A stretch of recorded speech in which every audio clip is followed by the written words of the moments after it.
السلام علیکم رحمت اللہ وبرکاتہ. میں آپ کا اپنا پیارا دوست اسرائیل خان پھر سے حاضر ہوا ہوں the real history RH channel لے کر.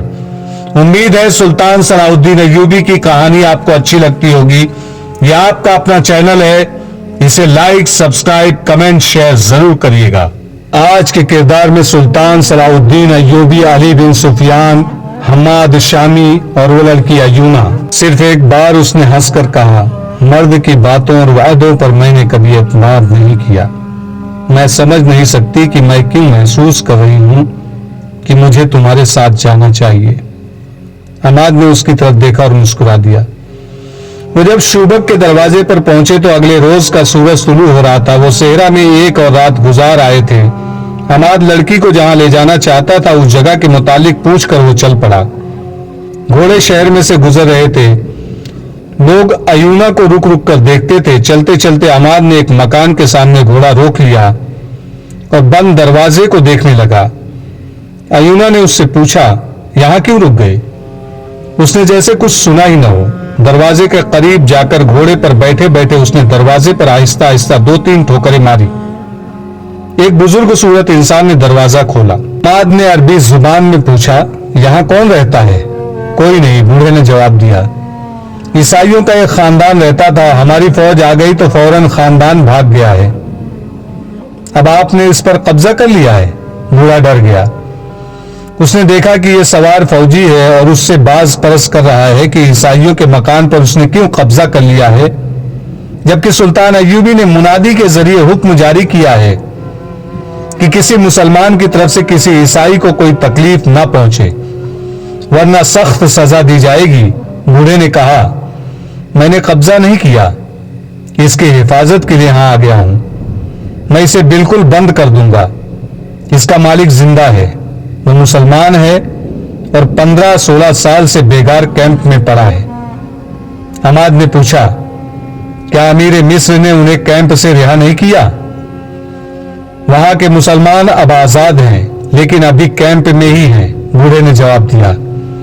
ان سب کی حالت اتنی بری ہے کہ قابل احترام سالار اعظم ایوبی نے ان کے لیے دودھ, گوشت, دوائیوں اور نہایت اچھے رہن سہن کا انتظام وہی کر دیا ہے. بہت سے طبیب ان کی دیکھ بھال کر رہے ہیں. ان میں جس کی صحت بحال ہو جاتی ہے اسے گھر بھیج دیا جاتا ہے. وہاں جو رہتے ہیں انہیں ان کے رشتہ دار وہیں ملنے جاتے ہیں. اس مکان کا مالک بھی وہی ہے.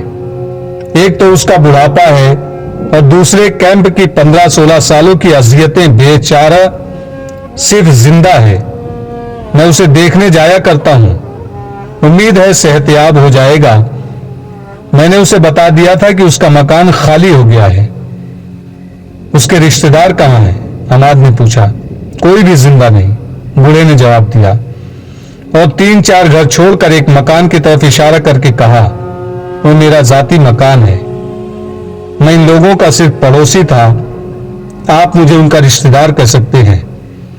حماد یہ پوچھ کر کہ اندر مستورات نہیں ہیں, گھوڑے سے اتر کر اندر چلا گیا. کمروں میں گیا, دیواروں پر ہاتھ پھیرا. ایونا بھی اندر چلی گئی. اس نے حماد کو دیکھا, وہ آنسو پوچھ رہا تھا. ایونا نے آنسوؤں کی وجہ پوچھی تو اس نے جواب دیا, اپنے بچپن کو ڈھونڈ رہا ہوں. میں اس گھر سے بھاگا تھا, یہ میرا گھر ہے. اس کے آنسو بہنے لگے. اس نے بوڑھے سے پوچھا, ان کے رشتہ دار مر گئے ہیں؟ ان کی کوئی اولاد بھی تھی؟ صرف ایک لڑکا بچا تھا جو عیسائی ڈاکوؤں سے بچ کر میرے گھر آ گیا تھا, بوڑھے نے جواب دیا. اسے میں نے شام روانہ کر دیا تھا. اگر یہاں رہتا تو مارا جاتا.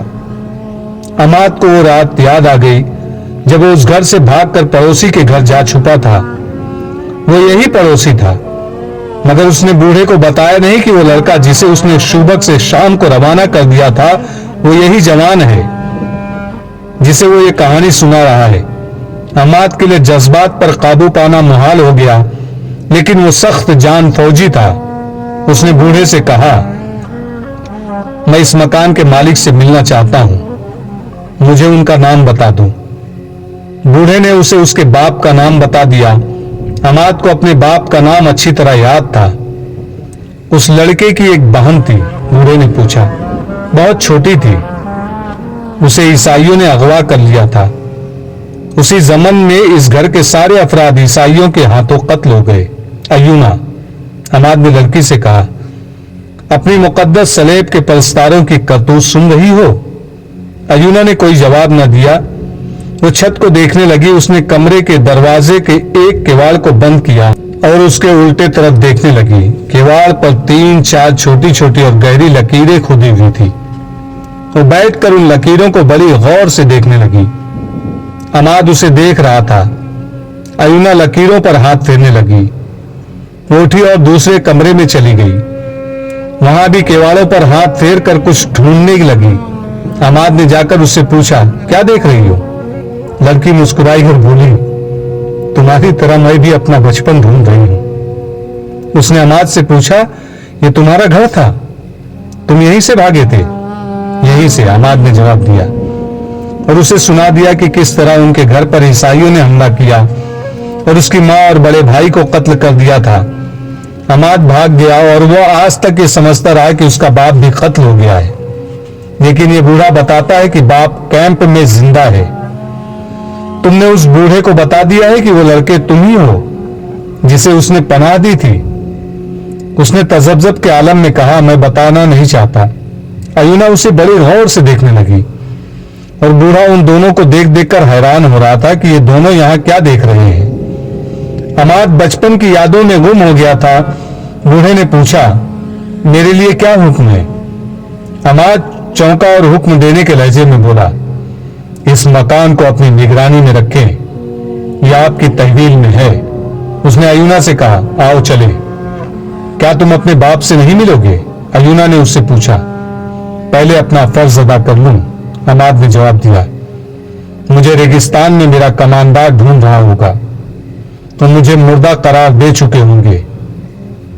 معالی میری ضرورت ہے، آؤ میرے ساتھ آؤ، میں یہ امانت کسی کے حوالے کر دوں۔ لڑکیاں لڑکیاں لڑکیاں! سلطان صلاح الدین ایوبی نے شگفتہ سے لہجے میں علی بن سفیان سے کہا، کیا یہ کمبخت صلیبی میرے راستے میں لڑکیوں کی دیوار کھڑی کرنا چاہتے ہیں؟ کیا وہ لڑکیوں کو میرے سامنے نچا کر مجھ سے شوبک کا قلعہ لے لیں گے؟ علی بن سفیان نے کہا، امیر محترم، آپ اپنی باتوں کی تردید کر رہے ہیں۔ یہ لڑکیاں دیوار نہیں بن سکتی، دیمک بن چکی ہیں اور دیمک کا کام کر رہی ہیں۔ آپ کے اور محترم نور الدین زنگی کے درمیان غلط فہمی پیدا کرنے کی کوشش لڑکیوں کے ہاتھوں کرائی گئی ہے، اور ان لڑکیوں نے حشیش اور شراب کے ذریعے ہمارے مسلمان حکام اور امراء کو استعمال کیا ہے۔ یہ وہی موضوع ہے جس پر ہم 100 بار بات کر چکے ہیں۔ سلطان ایوبی نے کہا، مجھے ان لڑکیوں کے متعلق کچھ بتاؤ۔ یہ تو معلوم ہو چکا ہے کہ یہ 8 جاسوس ہے، انہوں نے اب تک کوئی ایسا انکشاف کیا ہی نہیں ہے۔ انہوں نے بتایا ہے کہ شوبک میں صلیبی جاسوس اور تخریب کار موجود ہیں۔ علی بن سفیان نے جواب دیا، لیکن ان میں سے کسی کی بھی نشاندہی نہیں ہو سکتی، کیونکہ ان کے گھروں اور ٹھکانوں کا علم نہیں۔ ان میں سے 3 مصر میں کچھ وقت گزار آئی ہیں، وہاں انہوں نے جو کام کیا ہے وہ آپ کو بتایا جا چکا ہے۔ کیا وہ قید خانے میں ہیں؟ سلطان ایوبی نے کہا، نہیں۔ علی بن سفیان نے جواب دیا، اس نے کہا، وہ اپنی پرانی جگہ رکھی گئی ہیں، ان پر پہرا ہے۔ اتنے میں دربان اندر آیا۔ اس نے کہا، عماد شامی نام کا ایک عہدیدار ایک صلیبی لڑکی کو ساتھ لایا ہے، کہتا ہے کہ اسے اس نے کرک کے راستے سے پکڑا ہے اور یہ لڑکی جاسوس ہے، دونوں کو اندر بھیج دو۔ سلطان ایوبی نے کہا۔ دربان کے جاتے ہی عماد اور ایونا اندر آئے۔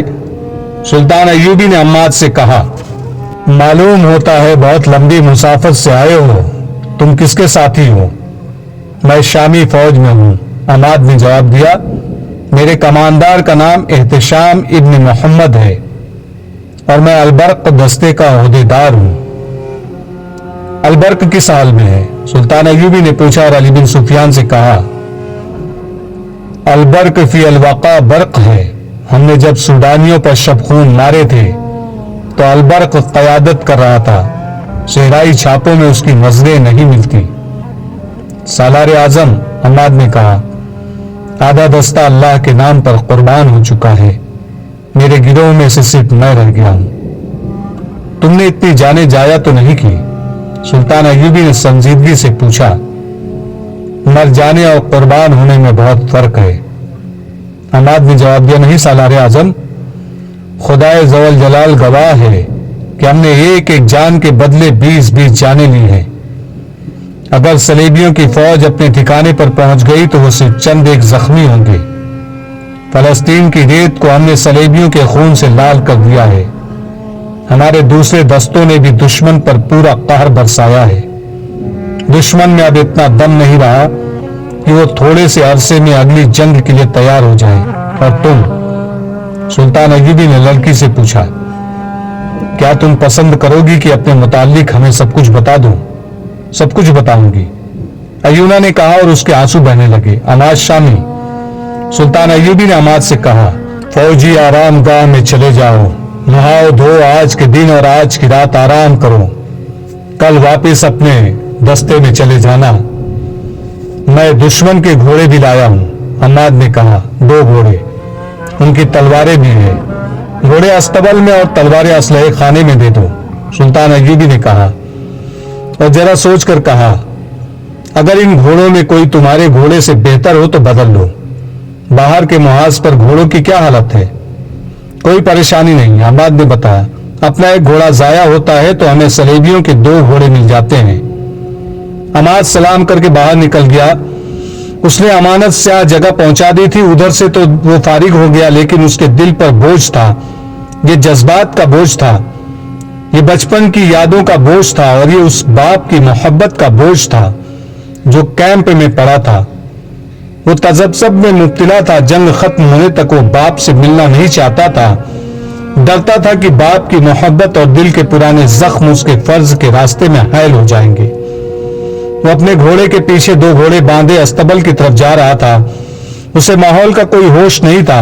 گھوڑا اسے ایک گھاٹی پر لے گیا۔ اس نے سامنے دیکھا، شوبک کا قصبہ اسے نظر آ رہا تھا۔ وہ رک گیا اور اس قصبے کو دیکھنے لگا جہاں وہ پیدا ہوا تھا اور جہاں سے جلا وطن ہوا تھا۔ اس پر جذبات نے رقت طاری کر دی۔ راستے سے ہٹ کر رکو سوار، اسے کسی کی آواز نے چونکا دیا۔ اس نے گھوم کر دیکھا، پیچھے ایک گھوڑ سوار دستہ آ رہا تھا۔ اس نے گھوڑے ایک طرف کر لیے۔ جب دستے کا اگلا سوار اس کے قریب سے گزرا تو عماد سے پوچھا، باہر سے آئے ہو؟ وہاں کی کیا خبر ہے؟ اللہ کا کرم ہے دوستوں، اس نے جواب دیا، دشمن ختم ہو رہا ہے، شوبک کو کوئی خطرہ نہیں۔ دستہ آگے چلا گیا تو عماد دائیں طرف چل پڑا۔ میں نے آپ سے کچھ بھی نہیں چھپایا، ایونا سلطان ایوبی اور علی بن سفیان کے سامنے بیٹھی کہہ رہی تھی۔ وہ بتا چکی تھی کہ وہ جاسوسا ہے۔ اس نے یہ بھی بتایا تھا کہ وہ قاہرہ میں 1 مہینہ رہ چکی ہے۔ اس نے وہاں کے چند ایک سرکردہ مسلمانوں کے نام بھی بتائے تھے جو سلطان ایوبی کے خلاف سرگرم تھے، اور اس نے یہ بھی بتایا تھا کہ صلیبیوں کی طرف سے سوڈانیوں کو بہت مدد مل رہی ہے، اور صلیبی فوج کے تجربے کار کمانڈو سوڈانیوں کو شب خون مارنے کی ٹریننگ دے رہے ہیں۔ ایونا نے